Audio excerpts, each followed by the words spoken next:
하나님 말씀 사무엘하 22장 21절부터 29절까지 제가 가진 성경으로 502쪽 사무엘하 22장 21절부터 29절까지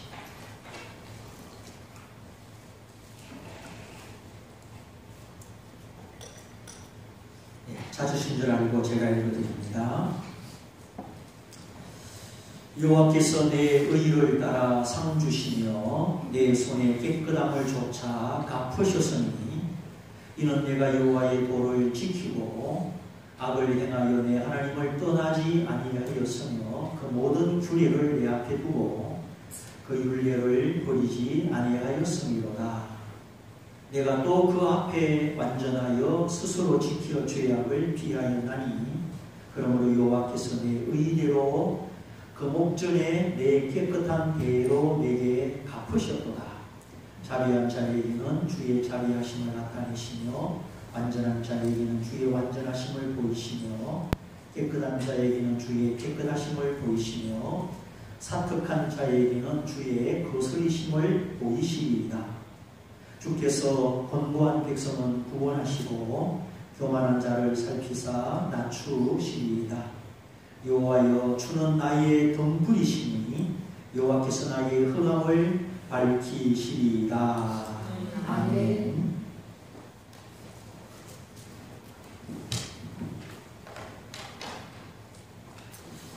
오늘이 이 해의 이제 마지막 오후 예배 시간입니다. 참, 이 시간 이 자리 우리가 감당할 수 있었던 것도 하나님의 은혜였습니다. 우리가 사무엘하 22장을 계속 보고 있는데 그 이유는 이 말씀이 다윗의 신앙 고백이고 또 신앙의 요약이기 때문입니다. 다윗이 하나님을 만나고 걸어왔던 그 많은 신앙의 내용들이 이 22편 사무엘하 22장 이 속에 요약이 되어 있습니다. 제가 만일에 저희의 신앙을 고백하고 요약한다면 참 어떤 글을 쓸 수가 있을까? 그런데 다윗은 무려 59절에 해당하는 긴 글을 고백으로 남겼지요. 그냥 지어낸 시가 아니고 믿음의 고백으로 하나님과 함께 걸어온 삶의 발자국으로 이렇게 긴 글을 남겼습니다. 그래서 가슴이 벅차고 그 영혼이 감동이 되어서 찬양으로 영혼의 노래로 이 시를 지어서 하나님께 올리는 내용이 이 사무엘하 22장이죠. 세상 사람들은 슬픔과 단식의 노래를 부르지만 하나님의 자녀들은 찬양과 감동의 노래를 부르는 것입니다. 하나님을 높이는 것이 찬양이요 하나님이 내 삶의 주인 되심을 고백하는 것이 바로 찬양입니다. 목소리가 좋지 않아도 하나님을 내 삶의 주인으로 모시고 내가 점점 하나님을 가까이 살아가면 그 삶 자체가 하나님 앞에 찬양입니다. 그런데 내가 내 삶의 주인이 되면 많은 것이 남을 것 같은데 실상 많이 남지가 않습니다. 오직 믿음을 지키고 인내할 때 하나님이 내게 상 주시는 것, 하나님이 갚아주시는 것, 이것이 남는 것이요 하나님이 주신 결말임을 알게 됩니다. 그러므로 우리가 어디서 어떻게 출발하든지 하나님과 함께 다시 하나님을 주인으로 모시고 살아가는 삶의 자세가 필요하지요. 우리가 연약해서 끊임없이 하나님을 떠나지만 하나님은 우리를 꼭 붙들고 놓치지 않습니다. 궁극적으로 우리를 붙드시고 구원하시고 아름다운 결말과 믿음의 완성을 이루십니다. 그런데 어떤 때는 우리가 고집하면 하나님이 그냥 버려 두실 때가 있습니다. 아주 버린 것이 아니라 이렇게 하나님이 놓아주셔요. 고래잡이도 그렇죠. 작살이 꽂히고 그러면 고래가 막 발버둥을 치고 도망을 갑니다. 그러면 줄을 자꾸 풀어줘요. 고래가 배를 떠나 멀리 도망가죠. 그렇다고 해서 완전히 벗어난 건 아닙니다. 여전히 고래 몸에는 뺄 수 없는 착살이 꽂혀 있는 거죠. 줄만 풀어주고 거리만 멀어졌을 뿐입니다. 그래서 막 고래가 힘쓰고 애쓰다가 힘이 다 빠지면 줄만 당기면 이제 끌려옵니다. 하나님의 사랑이 우리 가슴에 한번 꽂히면 성령으로 거듭나서 하나님의 사랑을 맛본 사람은 이제 다른 것으로 그 가슴을 대체할 수가 없는 거예요. 하나님이 우리를 잠깐 놓아주고 줄을 풀어줄 때가 있지만 그렇다고 우리가 하나님을 떠나서 참된 자유를 누리지 못한다는 것이죠. 오직 하나님의 품 안에서만 우리 영혼이 자유를 누립니다. 그러므로 우리가 하나님의 복음의 포로가 되고 하나님 말씀, 하나님의 사랑의 포로가 되는 것은 억압이 아니요 진정한 자유인 것입니다. 이제 이것을 여러분이 믿음으로 영으로 느끼시고 확실히 붙들어야 됩니다. 내가 말씀에 매이고 하나님의 사랑에 매이는 것이 이게 억압이 아니구나. 이게 참 진정한 자유구나. 그거를 이제 고백할 수 있어야 됩니다. 또 자랑할 수 있어야 됩니다. 하나님이 다윗을 모든 주변 나라 왕들의 손에서 원수의 손에서 구원해 주셨을 때 다윗이 이 노래로 이 찬양으로 하나님께 올려드렸죠. 오늘 우리도 우리 이 영혼의 노래, 가슴의 노래, 영혼의 찬양으로 우리 믿음을 결산하고 나는 하나님 없이 살 수 없습니다. 이렇게 우리가 고백을 하나님께 올려드려야 하겠습니다. 찬양이 아니면 감사가 아니면 우리가 하나님께 무엇을 올려드리겠습니까? 우리 고집대로 우리 미련한 대로 계속 버려두셨다면 우리는 길을 잃고 헤매고 곤고와 탄식 속에 머물지도 모릅니다. 그러나 우리 영혼으로 실족지 않게 하시는 하나님이 여기까지 2015년 마지막 주일을 지나는 이 시간까지 함께 하시고 붙드시고 인도해 주셨습니다. 그래서 여호와는 나의 목자시니 내가 부족함이 없으리로다. 내 평생에 하나님의 선하심과 하나님의 긍휼이 나를 따르시고 내 인생의 잔을 채우셨다. 하나님을 떠나서는 목마르고 빈잔이지만 하나님의 선하심과 인자하심이 내 평생 나를 따라다니고 결국은 하나님의 인자와 선하심이 내 인생의 잔을 가득히 채우신다.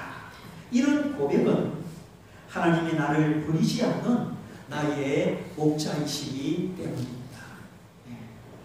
세상은 나를 떠나고 사람은 나를 떠나지만 내가 죽을 때도 영원토록 떠나지 않고 함께 계시는 분은 우리 주님뿐이십니다. 그래서 우리가 하나님을 잘 따라서 주님이 나의 목자이기도 하지만 하나님의 인내와 긍휼이 우리를 꼭 붙들어서 주님이 우리의 목자이기도 한 것입니다. 우리가 주님을 잘 따라서 내 목자인 때가 될 때도 있었지만 나를 떠나지 않는 주님이 우리를 꼭 붙들어서 주님이 우리의 목자이기도 하지. 그래서 이제는 막대기로 때리고 지팡이로 몰고 갈 때만 따라가는 양이 아니라 내 목자의 음성을 듣고 그 음성을 따라서 주님의 말씀을 따라서 주님을 따라가는 양이 되어야 하겠습니다. 주의 말씀은 내 발의 등이요 내 길의 빛입니다.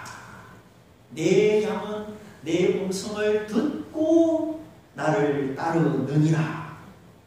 우리 마음에 말씀하시는 이 주님의 세미한 음성, 찬양을 부를 때 길 가다가 갑자기 떠오르는 하나님의 말씀, 또 말씀을 듣고 예배를 드릴 때 우리 마음에 말씀하시는 그 주님의 세미한 음성, 이 내적 음성을 들어야 우리가 순순히 주님을 따라갈 수가 있습니다.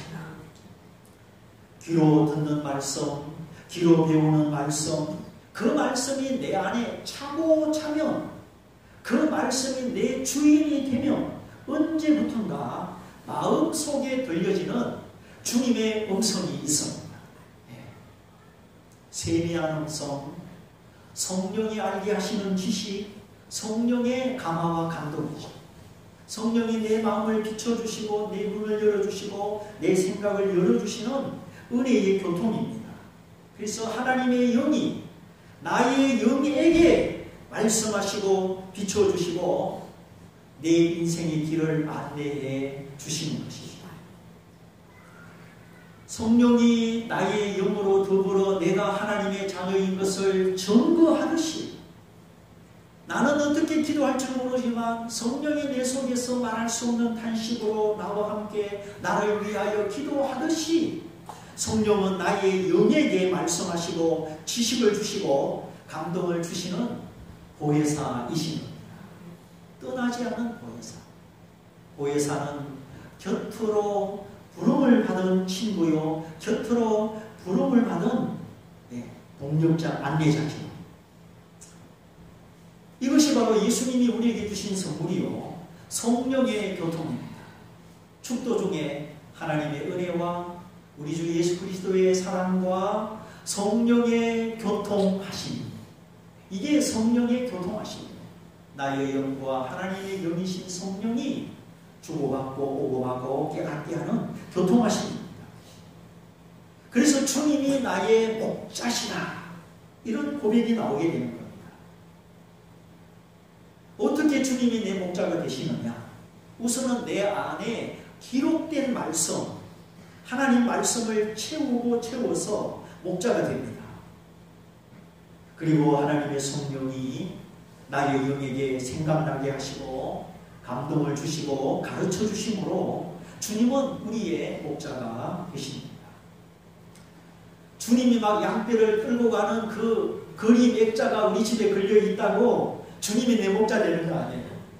그렇다면 저도 한 10개를 사가지고 다 들어놓을 거예요. 그 맨날 주님이 날 인도하시게. 하나님의 말씀으로 내 생각, 내 고집, 내 마음이 부서지고 하나님의 말씀이 내 안에 통치하고 완노릇할 때 주님이 진짜 우리의 목자가 되시는 거예요. 이렇게 주의 말씀 안에 있으면 하나님의 성령의 때를 따라 그 말씀을 기억나게 하시고 그 말씀이 나에게 금이 되게 하셔서 악한 생각, 부정적인 생각을 물리치고 악한 영을 내어 쫓는 겁니다. 성령이 비춰주시고 성령이 기억나게 하시는 그 말씀의 칼날로 이런 인간의 부정적인 생각을 물리치는 겁니다. 그러므로 첫째는 말씀 충만, 말씀 충만을 사모하셔야 돼요. 음식을 먹어야 이게 에너지로 바뀌듯이 말씀을 먹고 말씀을 아멘하고 그 말씀이 내 안에 있어야 성령이 내 속에 있는 말씀을 기억나게 하시고 그 말씀이 칼이 되게 해주시는 겁니다.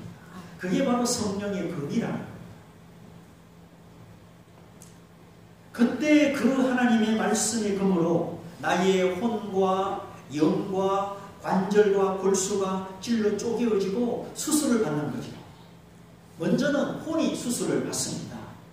생각과 감정과 의지가 고침을 받는 것이죠.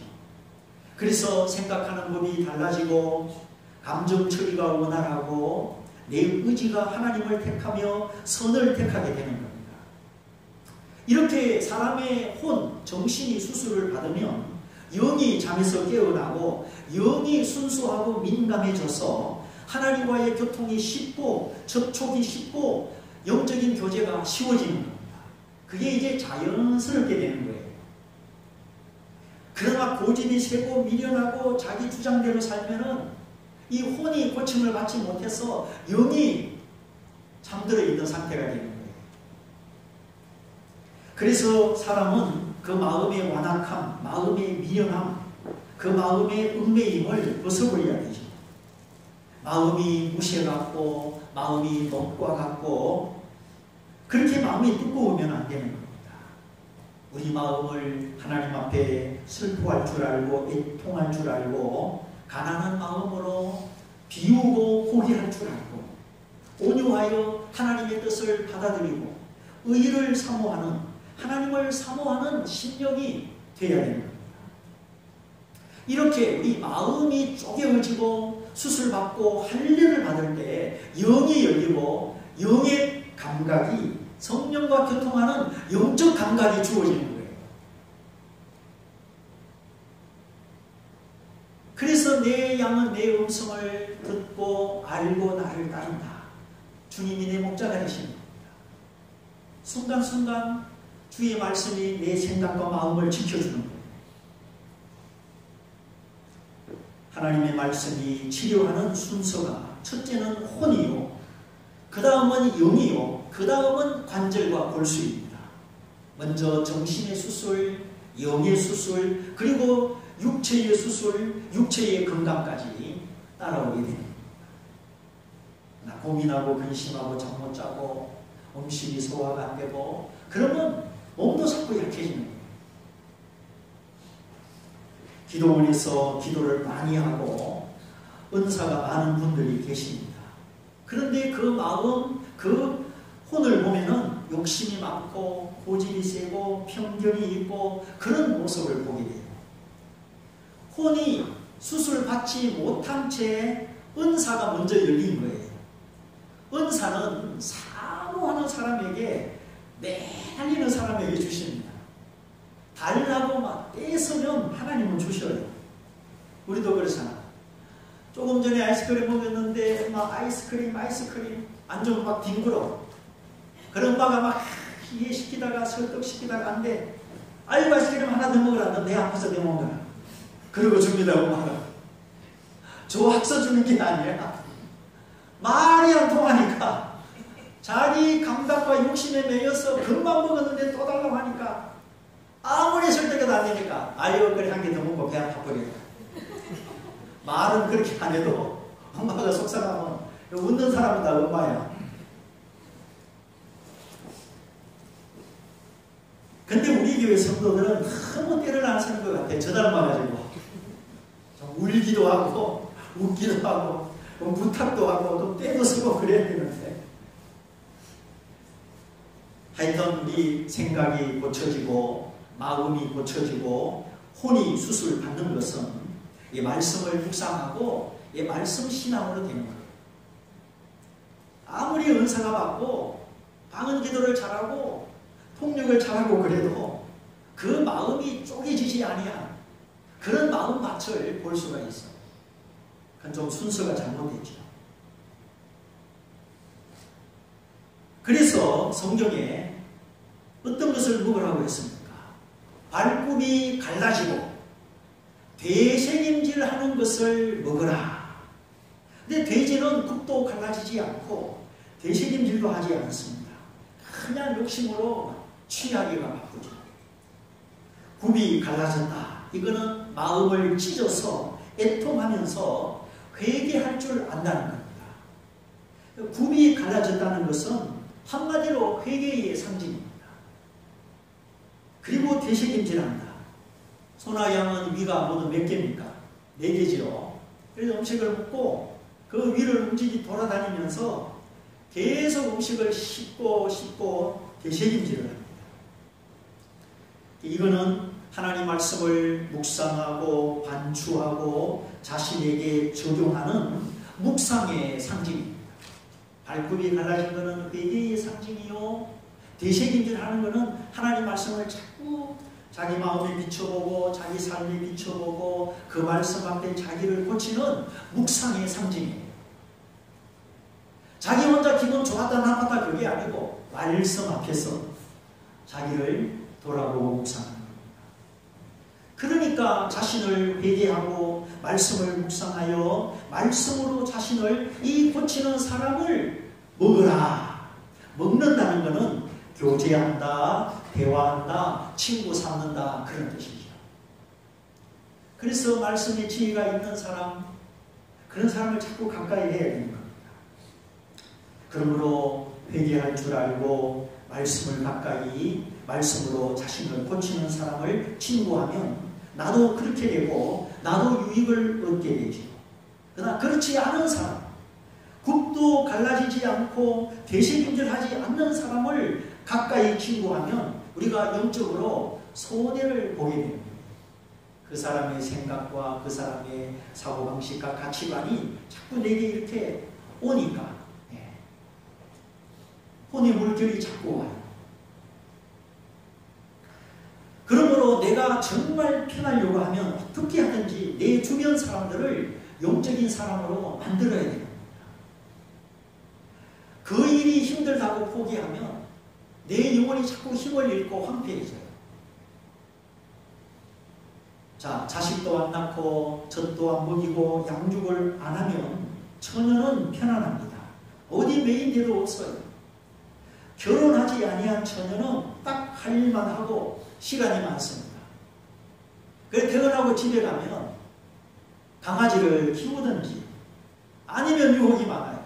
정한 남자가 없으니까 이 남자 저 남자 방종하기가 쉬운 겁니다. 그래서 성경은 처녀는 시집가서 아기 낳고 엄마의 사명을 다해라. 그것이 너를 지키는 길이다. 그렇게 말씀하신 거예요. 물론 하나님이 독신의 은사를 주셨으면 모르지만, 그래서 겉으로 보면은 그것이 막 얽매이고 엄마된 것이 웃기는 것 같지만 온갖 유혹과 약속 없는 죄로부터 자신을 지켜주는 울타리가 되는 거예요. 그러면서 모성애가 꼽히고 희생하는 법을 알게 되고 하나님께 기도하게 되고 자신이 자라면서 소망이 생기고 다음 세대를 준비하는 하나님의 일꾼이 되는 것입니다. 그러므로 세리는 정말 발굽이 갈라지고 되새김질하는 양들처럼 우리가 먼저 회개할 줄 알고 말씀을 묵상할 줄 아는 주의 자녀가 되어야 합니다. 그냥 무력 따짐으로 우리 신앙생활하는 것이 아니라 옛날에 내가 이렇게 했으니까 그렇게 신앙생활하는 것이 아니라 늘 말씀 앞에 진리의 원리 앞에 네가 서는 것이죠. 그래서 사람도 친하기 때문에 얼굴 보아서 사귀는 것이 아니라 정말 마음에 안타까움을 가지고 형제의 영혼을 깨워달라고 중보기도의 눈물을 가지고 회개와 묵상으로 묵상과 회개로 우리가 피차 수술을 받아야 하는 것입니다. 하나님의 말씀은 살았고 자무의 날성금보다 예리하고 운동력이 있어 혼과 영과 및 관절과 골수를 찔러 쪼개신다. 이렇게 할 때에 우리가 말씀 안에서 주님이 내 목자가 되고 우리는 부족함이 없는 양이 되는 것입니다. 말씀 앞에 정직하고 신중한 자기 통찰, 거울 앞에 화장하듯이 하나님 말씀으로 내 영혼을 살펴보고 다듬고 고치는 거기, 회개와 묵상이 있는 거기 하나님의 성령은 나의 영과 더불어 막힘이 없이 자유롭게 교통하십니다. 그래서 내가 생각지도 않는 생각이 떠오릅니다. 생각지도 않는 아이디어가, 생각지도 않는 영감이 주어지는 겁니다. 하나님의 자녀는 그 힘으로 사는 거예요. 생각지도 않은 성령이 번쩍번쩍 주시는 그 지혜, 그 생각, 그 우연한 만남, 그 한마디 입술의 말, 우리 영혼이 캄캄하고 답답할 때 이런 하나님의 빛이 내 마음, 내 생각 깊은 곳을 비춰주고 열어주고 잘 되는 길로 하나님이 나를 인도해 주시는 거예요.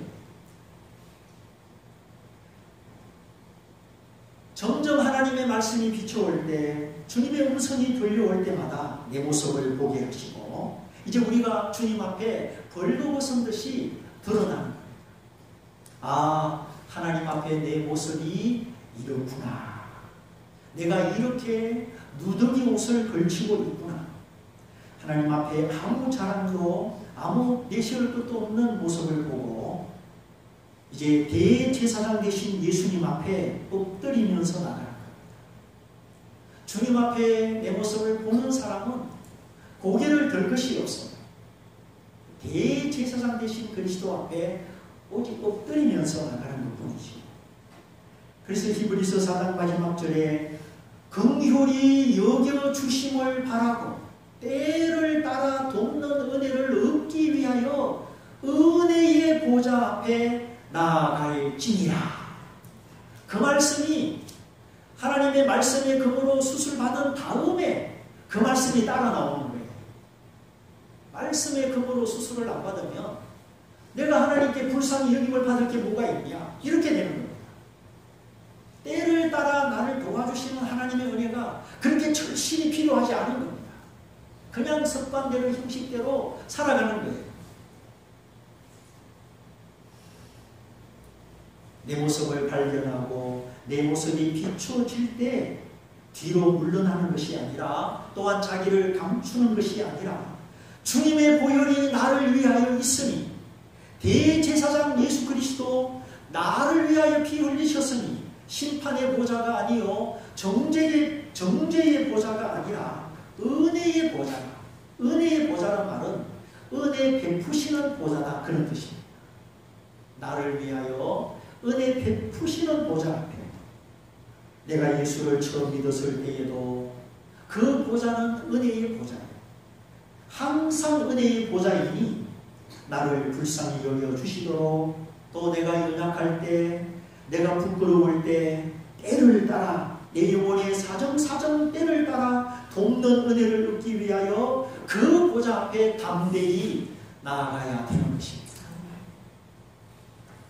우리의 뒤로 물러나는 속성, 감추는 속성을 다 아시고 사도 바울이 우리의 피 흘리신 대제사장 그리스도의 보좌가 항상 있으니, 영원한 보좌로 살아있으니, 그리스도가 앉아 계시는 은혜의 자리, 은혜의 보좌 앞으로 담대하게 나아가자, 이렇게 권면하고 있는 겁니다. 오늘 우리가 목자 되신 하나님, 내 삶의 반석이 되신 하나님, 내 모든 영혼의 원수 마귀 사단 귀신을 이기게 해주시는 하나님, 그 하나님을 우리가 가슴으로 영으로 찬양할 수 있도록 말씀 신앙, 말씀 앞에 자신을 발견하는 묵상의 생활, 그래서 은혜의 보좌 앞에 나를 불쌍히 여겨주시도록, 때를 따라 나를 도와주시도록 주님 앞에 나아가자 말씀을 드렸습니다.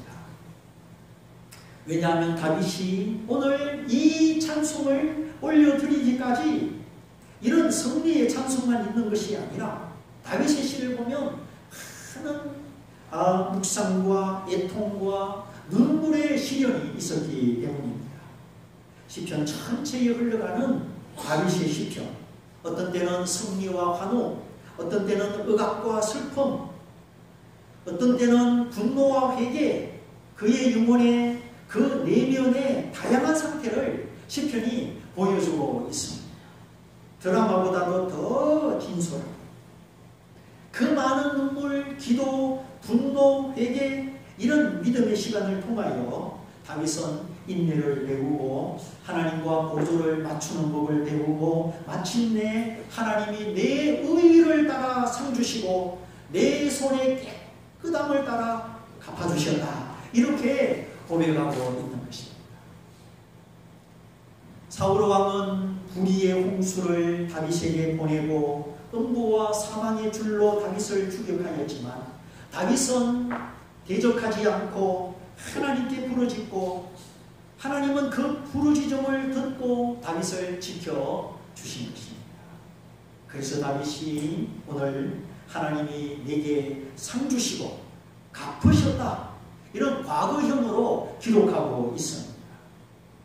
하나님이 지금까지 좋은 것으로 복된 것으로 갚아주셨다, 인내하는 자에게, 약속을 지키는 성도에게 하나님은 갚아 주십니다. 다윗이 사울에게 쫓기며 고생한 지가 약 10년이 됐지요. 근데 그가 왕의 자리에 올라서 왕의 자리를 지킨 것이 몇 년이 되었습니까? 40년. 네. 하나님이 왕위의 자리를 무려 40년간 허락하셨습니다. 고생은 10년, 연단은 10년인데 평강으로, 은총으로, 능력으로 갚아주신 시간은 40년이었습니다. 이 40년 동안 다윗의 이름, 다윗의 존귀, 다윗의 나라, 사회적으로, 영적으로 말할 수 없는 보상을 받았습니다. 예수 그리스도 그 이름 외에 성경에 가장 많이 나오는 이름, 아브라함은 성경에 250번 나오지만 다윗은 900번 나옵니다. 상 주시는 하나님, 갚아주시는 하나님을 믿으시기 바랍니다. 하나님은 신실하시니 지금 어렵다고 포기하지 말고 믿음의 선한 싸움 계속 잘 싸우시기 바랍니다. 특별히 고난을 받고 억울하고 압제를 당할 때 그때 실망하고 포기하고 낙심하면 안 됩니다. 사람이 곤란 중에 빠질 때는 위법하기가 쉽지요. 아유, 내 사정이 이러는데 내가 지금 이 법까지 지켜야 되느냐? 사람이 곤란 중에 빠지면 법을 무시하기 쉬운 연약함을 가지고 있습니다. 그런데 다윗은 참으로 곤란할 때, 불의의 홍수, 사망의 줄이 자기를 두를 때에, 핍박받고 멸시받고 우울하고 쫓겨다닐 그때에 하나님의 도를 지키고 하나님의 규례를 내 앞에 두었습니다.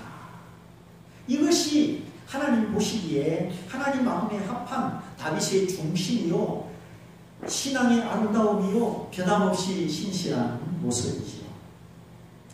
보통 사람은 변명하고 핑계를 댑니다. 그러나 자꾸 그렇게 하면 무엇이 파괴된다 그랬죠? 믿음이 파괴됩니다. 자꾸 핑계하는 자리로 하나님 나 이래서 이렇게 핑계를 하면 믿음이 파괴됩니다. 자기를 변호하고 자기를 주장할 동안에는 믿음이 약해집니다. 그러나 하나님의 말씀을 끝까지 지키고 붙드는 동안 믿음이 강해집니다. 형제를 비난하면 하나님과 나 사이에 교제가 막히고 자기를 변호하면 믿음이 약해진다. 그래서 우리가 비난하지 않고 불쌍히 여기고 기도해 주는 것, 또 자기를 인간적으로 변호하지 않고 자기 약점을 직시하고 인정하고 하나님의 은혜를 구하는 것이 정말 우리를 지혜와 성숙으로 인도해 주는 것입니다. 혼란 중에도 변명 없이 또 비난 없이 하나님 앞에 부르짖고 하나님 앞에 토하고 여전히 법도를 따라 규례를 앞에 두고 살았던 다윗, 하나님이 상 주시고 높이시고 40년 동안 충분하게 갚아 주셨습니다. 올 한 해도 수고한 거 하나님이 갚아 주시고 내년에도 하나님이 풍성한 갚으시니 여러분과 함께 하시기를 주님의 이름으로 축원드립니다. 우리 말씀을 붙잡고 기도하겠습니다. 나의 소망, 나의 반석, 나의 목자, 나의 상급은 주님 분이시오니 내가 말씀 안에 성령의 교통 안에 주님을 따르기를 원합니다.